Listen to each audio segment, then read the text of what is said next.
One of the unquantifiable risks we talk about here at River One Asset Management is called stroke of pen risk. It is when the government walks in, changes the game, and changes your earnings substantially. That happened to United Healthcare. This stock is down 48% in about a month. Let's take a look at what's going on there and whether or not it's a buy down here. So let's start by comparing the sheer scale of United Healthcare so that everybody understands how big and important this company it is. First of all, it insures 15% of Americans. And let's take a look at 2023 numbers for UNH.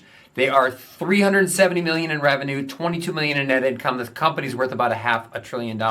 Let's compare that to 2020 Amazon.com. The revenue's almost exactly the same. The net income's almost exactly the same, but the enterprise value is 3x where UNH is trading currently.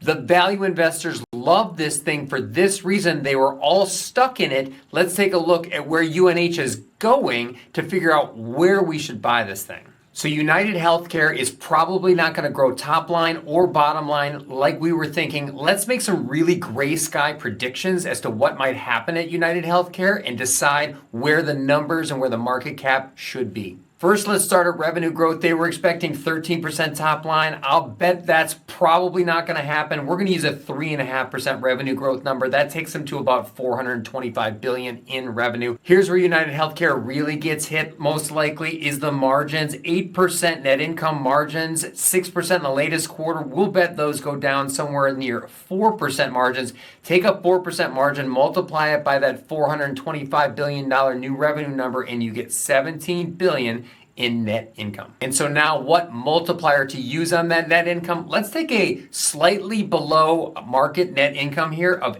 18x, multiply it by this $17 billion, and we get a market cap of $306 billion, currently trading $290 billion. So there is already a little bit of value down at these prices in United Healthcare using these gray sky predictions. So stroke of pen risk got to United Healthcare. The stock has sold off 48% in just over a month. We think you should keep your eye out for this throughout the rest of the quarter or around the $300 level because it looks to have a decent amount of value at that price. Thanks for watching. As always, like, subscribe, all that good stuff. Send it to your friends. We appreciate you. And if there's anything you want to see, let us know.